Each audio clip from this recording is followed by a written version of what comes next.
우리 찬송가 200장 달고 오면 그 말씀 우리 함께 찬양하면서 새벽 예배 시작하도록 하겠습니다.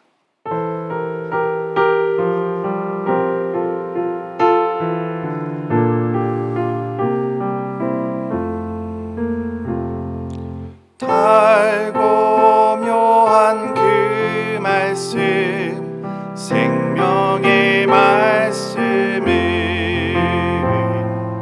귀한 그 말씀 진실로 생명의 말씀이 나의 길과 믿음 밝히 보여주니 아름답고 귀한 말씀 생명샘이로다. 아름답고 귀한 말씀 생명샘이로다. 귀한 주님의 말씀은 내 노래 되도다. 모든 사람을 살리는 생명의 말씀은 답도 없이 받아 생명 길을 가니 아름답고 귀한 말씀 생명샘이로다. 아름답고 귀한 말씀 생명샘이로다. 널리 울리어 퍼지는 생명의 말씀은 마음의 용서와 평안을 골고루 주나니 다만 예수 말씀 듣고 복을 받네. 아름답고 귀한 말씀 생명샘이로다.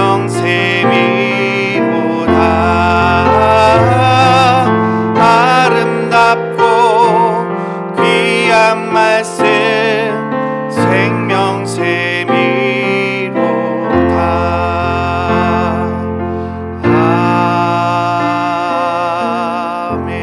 아멘. 하나님, 오늘 저에게 주신 말씀은 예레미야 36장 1절부터 19절까지의 말씀입니다. 우리 함께 한 목소리로 읽도록 하겠습니다. 유다의 요시야 왕의 아들 요야김 제4년에 여호와께로부터 예레미야에게 말씀이 임하니라. 이르시되 너는 두루마리 책을 가져다가 내가 내게 말하던 날 곧 요시야의 날부터 오늘까지 이스라엘과 유다와 모든 나라에 대하여 내가 내게 일러준 모든 말을 거기에 기록하라. 유다 가문이 내가 그들에게 내리려 한 모든 재난을 듣고 각기 악한 길에서 돌이키리니 그리하면 내가 그 악과 죄를 용서하리라 하시니라.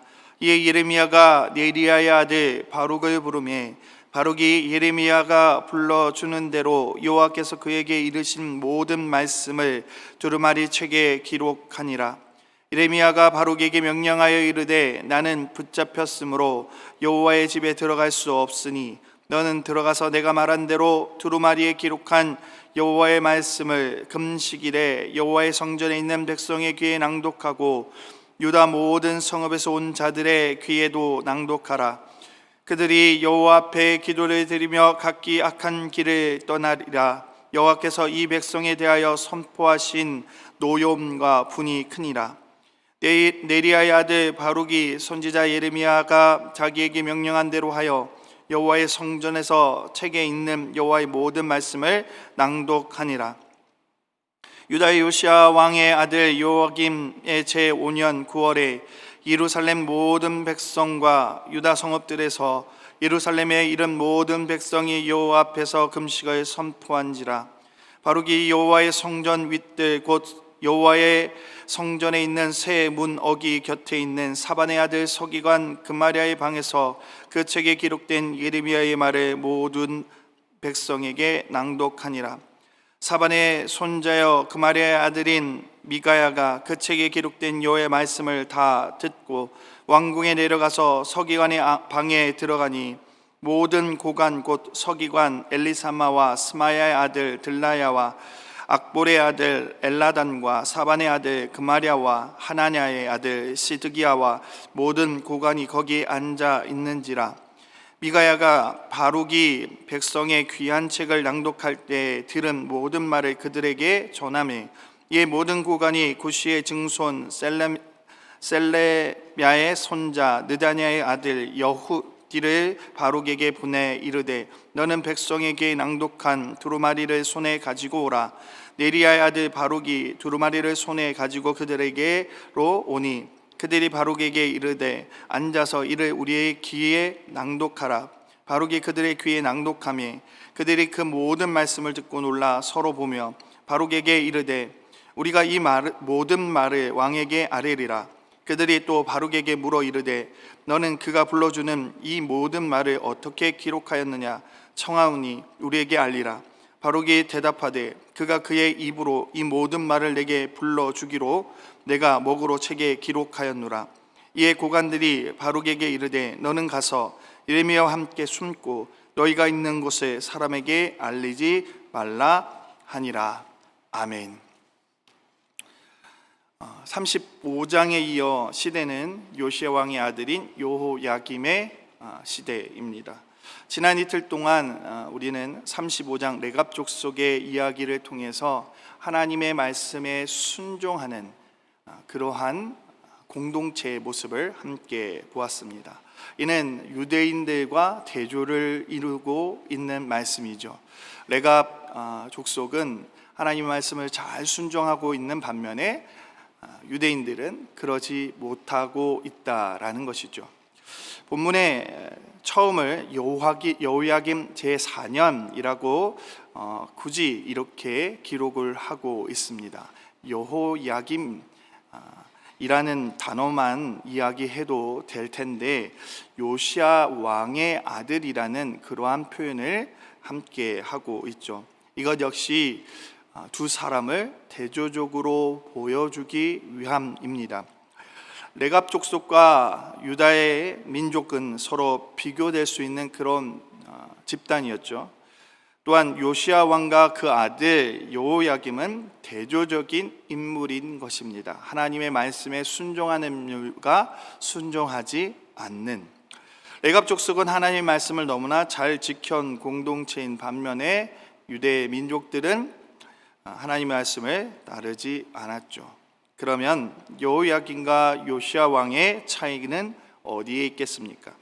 요시야 왕은 다윗과 그리고 히스기야와 더불어 유다의 3대 왕으로 칭송받는 그런 사람입니다. 그는 성전 수리 도중에 나온 율법서를 읽고 그것을 통해서 하나님께 회개하는 그러한 모습을 보였습니다. 뿐만 아니라 유다에 있는 모든 우상들을 제거하고 예루살렘 성전을 그렇게 회복하는 일들을 감당했던 그런 유다의 왕이죠. 요시야 왕은 그렇게 하나님에 의해서 선택되어진 또한 하나님이 정말 선한 왕으로 그렇게 지목한 왕의 삶을 잘 살았습니다.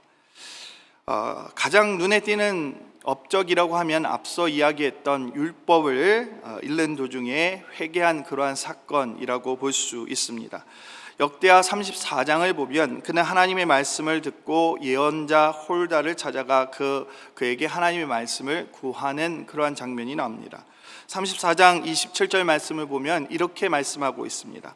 하나님 앞 곧 내 앞에서 겸손하여 옷을 찢고 통곡하였으므로 나도 내 말을 들었노라.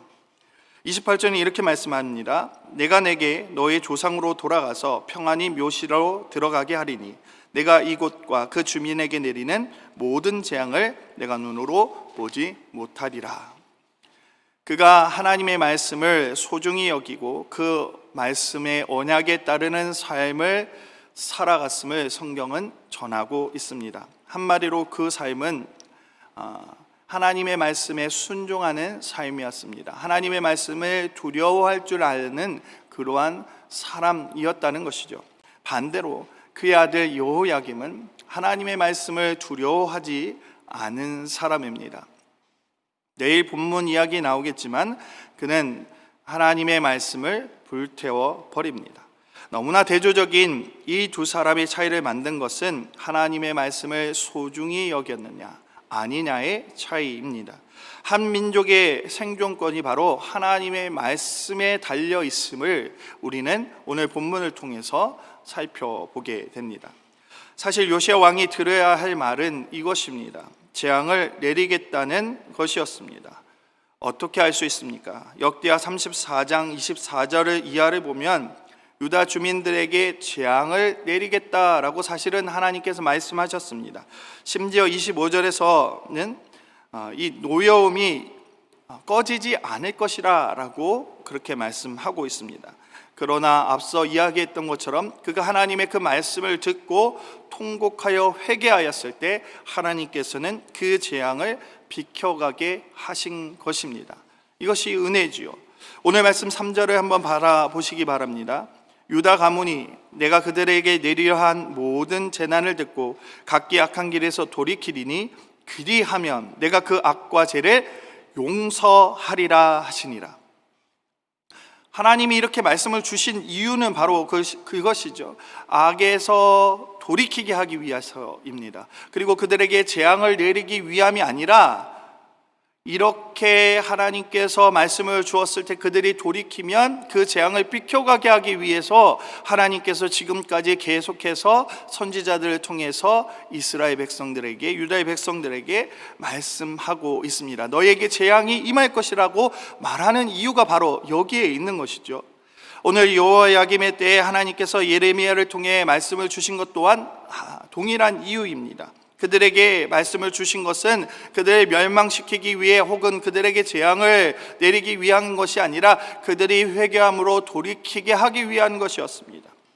오늘 말씀을 보면 여호와께서 예레미야에게 말씀을 주십니다. 그리고 5절에서 보는 것처럼 당시 그는 시대들의 감옥에 갇혀 있었습니다. 그래서 바룩이 이 말씀을 기록하게 했던 것이죠.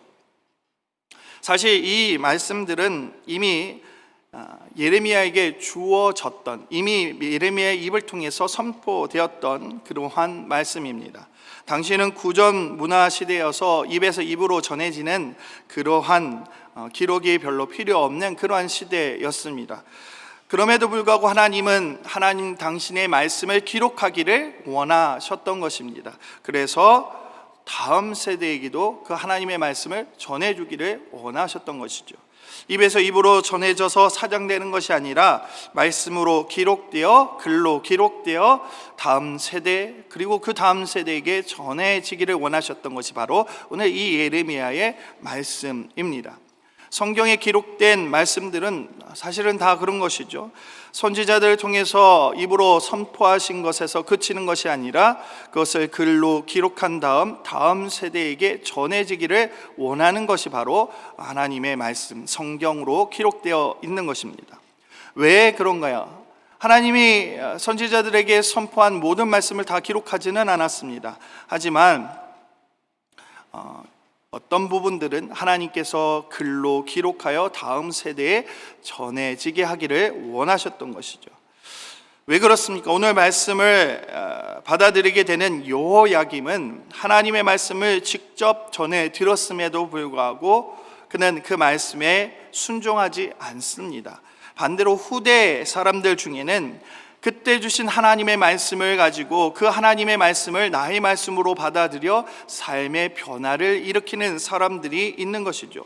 앞서 언급한 요시야 왕이 그런 사람이었습니다. 하나님이 그에게 직접적으로 주신 말씀이 아니었습니다. 성전을 정화하다가 찾아낸 하나님의 율법서를 보고 그가 회개한 것입니다. 바로 성경 말씀을 통해서 그가 회개한 것이죠. 하나님의 말씀은 이렇듯 시대를 뛰어넘습니다. 공간을 뛰어넘습니다. 그 세대에 말씀하신 것이 다음 세대에게도 영향을 주는 것이 바로 하나님의 말씀이라는 사실이죠. 중요한 것은 그것을 보고 그 하나님의 말씀을 듣고 어떻게 마음을 먹느냐 하는 것이 중요한 것입니다. 지금 나에게 주신 것인가 혹은 그 전에 주신 것인가, 이것이 중요한 것이 아니라는 것이죠. 많은 사람들이 지금 나에게 하나님 말씀해 주시면 좋겠다라고 생각을 합니다. 하나님이 그렇게 직접적으로 말씀해 주시면 내가 내 삶을 바꿔갈 수 있다라고 생각하는 것이죠.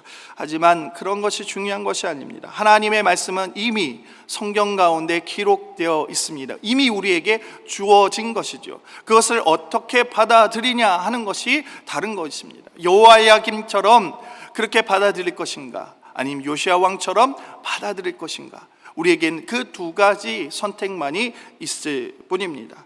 그리고 우리가 해야 할 일은 요시야 왕과 같이 그 하나님의 말씀을 듣고 회개해야 하는 것입니다. 그리고 우리의 삶을 그 말씀처럼 바꿔가야 하는 것이죠.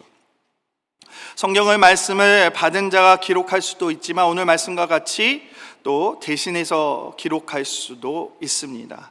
얼마 전 보았던 로마서가 더디오에 의해서 기록되었습니다. 바울이 하나님의 말씀을 듣고 그 하나님의 말씀을 더디오가 기록한 것이죠. 베드로의 편지 역시 실루아노 혹은 실라가 기록한 것이라고 볼 수 있습니다. 또한 어떤 경우는 정확히 저자를 모를 수도 있겠죠. 하나님의 말씀을 듣고 전하는 자와 그것을 받아 쓴 이들의 언어로 기록된 것이 성경의 언어입니다. 그렇기 때문에 성경은 당시 그것을 기록하는 사람의 문화와 혹은 언어의 한계를 가지고 있습니다. 하지만 성경은 하나님의 감동으로 말미암아 기록된 것입니다. 그렇게 바울의 고백과 같이 모든 성경은 하나님의 감동으로 된 것으로 교훈과 책망과 바르게 함과 의로 교육하기에 유익하다라고 하는 것입니다. 그렇기 때문에 하나님의 말씀은 살아있고 활력이 있어 자유의 날선 어떤 검보다 예리하고 혼과 영과 및 골수와 관절과 골수를 찔러 쪼개어 우리의 마음과 생각과 뜻을 판단할 수 있는 것입니다. 그렇기 때문에 성경은 과거가 아닌 지금 우리에게 주시는 살아있는 하나님의 말씀이 되는 것입니다. 바로 하나님의 영감으로 인해서 하나님이 우리에게 주신 것으로 인해서 기록된 말씀이기 때문에 그런 것입니다. 바로 그는 이렇게 주신 하나님의 말씀을 백성들에게 낭독합니다. 백성들 전부라고 볼 수는 없습니다. 성전에 나온 하나님의 백성들에게 낭독한 것이지요. 이 말씀을 듣고 백성들은 회개합니다. 그리고 그는 성전에서 더 높은 위치를 차지하고 있는 서기관에게 또한 하나님의 말씀을 전하죠. 먼저 그는 서기관 그마랴의 방에서 미가야에게 전합니다. 그것을 듣은 그마랴의 아들 미가야가 그것을 듣고 왕궁에 있는 서기관들과 고관들이 있는 곳에 가서 하나님의 말씀을 전합니다. 내가 이런 이야기를 바룩에게 전해 들었다는 것이죠. 그런데 재밌는 것은 그들의 상황을 묘사하는 설명이 있습니다. 이들은 유다의 실권자들입니다. 유다의 모든 정책들을 좌지우지할 수 있는 그런 고관들이었죠. 그런 그들을 묘사하는 본문 말씀은 보면 열심히 회의하고 있는 것처럼 그렇게 묘사를 하고 있습니다. 그들은 국가를 위해서 앞으로 우리의 나라의 방향이 어떻게 되어야 할지를 고심하고 있는 그러한 장면을처럼 묘사를 하고 있습니다. 그러한 곳에 뛰어 들어간 것이죠, 미가야가. 그리고 하나님의 말씀을 전합니다. 그리고 그 이야기를 들은 그들은 바룩을 다시 초대하죠. 전에 들은 것보다 직접적으로 더 깊이 듣기를 원했던 것입니다. 그리고 충격에 휩싸이게 됩니다. 바룩이 전한 그 하나님의 말씀을 가볍게 여길 수 없었던 것입니다. 왕에게 반드시 전해야겠다는 그러한 사명감이 그들에게 있게 되어집니다. 성경은 그것을 기록하고 있습니다. 여러분, 백성들은 그 이야기를 듣고 바룩이 전한 하나님의 말씀을 듣고 성경을 통해서 그들은 회개합니다. 유다의 실권자들 또한 회개를 하는 모습은 없지만 가볍게 듣지 않습니다. 이것이 정말 중요한 이야기라는 사실을 깨닫고 왕에게 전해야 하겠다는 그러한 생각을 갖게 된 것입니다. 그리고 이 말씀이 어떻게 기록되었는지를 전해 듣습니다. 예레미야를 통해서 하나님의 말씀이 전해진 것을 그들이 듣고는 그것을 왕에게 전달하게 됩니다. 그리고 혹시 왕이 불편해할까봐, 이 말을 듣고 불편해할까봐 예레미야와 바룩을 피신시키죠. 저는 감히 이렇게 말씀드리고 싶습니다. 이때는 늦은 때가 아니라고 말이죠. 백성들이 죄를 지었습니다. 하나님의 말씀에 순종하지 않은 삶을 살았습니다. 그럼에도 그들은 하나님의 말씀을 듣고 회개할 수 있는 마음을 가졌습니다. 뿐만 아니라 그 시대의 고관, 백작들, 유다의 관료들이 그 이야기를 듣고 하나님의 말씀을 듣고 그 하나님의 말씀을 무시하지 않았습니다. 그들은 하나님의 말씀을 듣고 두려워했습니다. 요시아의 개혁 작업 때 함께 했던 이들의 자녀들이 대거 포진해 있던 때이지요. 그래서인지 그들은 그 하나님의 말씀을 가볍게 듣지 않습니다. 그렇습니다, 여러분. 백성들도 그리고 정치 관료들도 하나님의 말씀을 두렵게 받아들이고 있는 상황인 것이죠. 여러분, 이럴 때는 소망이 있습니다. 하나님의 말씀에 반응할 수 있는 때, 바로 이때는 소망이 있는 때입니다. 하나님의 말씀을 듣고 그들이 돌이키기만 하면 하나님은 모든 재앙을 비켜가게 하실 것입니다. 그것이 하나님이 원하시는 것이죠. 그래서 그들에게 말씀을 주신 것입니다. 요시야 왕 때에 그랬던 것입니다. 하나님께서 그들에게 말씀을 주셨습니다. 요시야 왕은 그것을 듣자마자 회개하였습니다. 백성들도 함께 회개하였습니다. 그렇게 그때 그들에게 임하기로 예정되어 있던 모든 재앙은 비켜가게 되었습니다. 그러나 여호야김의 때는 다릅니다. 백성들은 가능한 때였습니다. 주요 관리들 또한 가능한 때였습니다. 하지만 왕은 어떤가요? 우리가 내일 정확하게 바라보겠지만 여호야김은 하나님의 말씀을 가볍게 여깁니다. 하나님의 말씀으로 듣지 않은 것이죠. 성도 여러분, 우리의 때는 어떻습니까? 우리는 하나님의 말씀을 혹 가볍게 여기지 않습니까? 정말 하나님의 말씀을 두렵게 받아들이고 계십니까? 하나님의 말씀 앞에서 우리가 회개하며 금식하며 나아갈 수 있는 때입니까? 저는 아직 그런 때라고 생각합니다. 여러분, 하나님의 말씀이 우리에게 이미 주어졌습니다. 지금 나에게 임했다는 것입니다. 이미 오래전에 하나님께서 기록하였지만 그 말씀은 우리를 향한 말씀입니다. 100년 전, 1000년 전, 10,000년 전에 기록된 이 하나님의 말씀이 바로 우리를 향한 하나님의 말씀이라는 사실입니다. 요시야 왕은 이전에 기록된 그 하나님의 말씀을 듣고 그가 회개하였기 때문에 하나님께서 마음을 돌이키셨습니다. 반면에 하나님께서 오늘 성경에 나온 것처럼 요시야 왕이 아닌 요야김은 하나님의 말씀을 가볍게 여깁니다. 그래서 그는 이 재난에서 피해갈 수 없었던 것입니다. 여러분, 우리는 어떻게 하고 있습니까? 늦지 않은 때라고 저는 생각합니다. 우리가 돌이키기만 한다면 하나님은 우리 가운데 은혜를 베풀어 주실 것입니다. 여러분, 우리는 지도자를 위해서 기도해야 할 때입니다. 특별히 미국의 대통령을 위해서 기도해야 할 때입니다.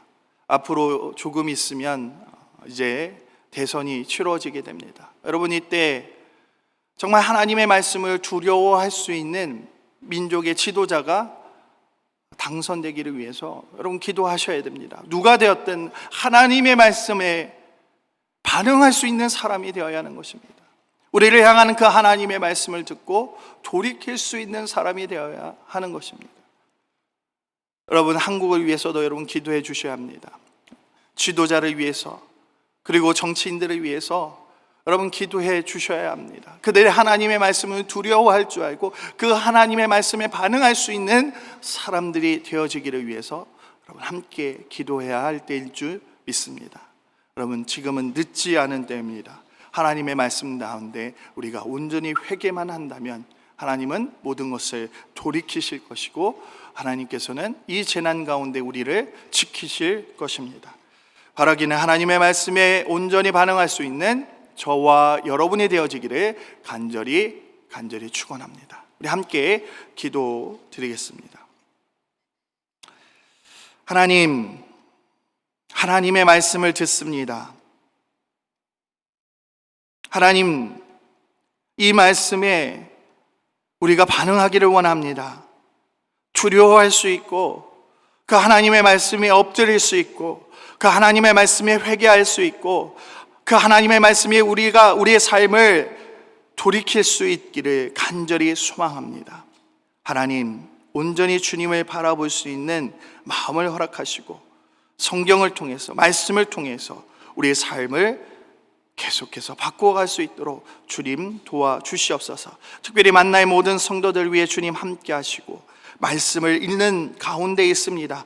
우리가 하나님의 말씀을 읽고 있습니다. 하나님, 이 말씀을 통해서 우리가 새로워지게 하옵소서. 요시야 왕과 같은 그러한 반응이 우리에게 있게 하여 주시옵소서.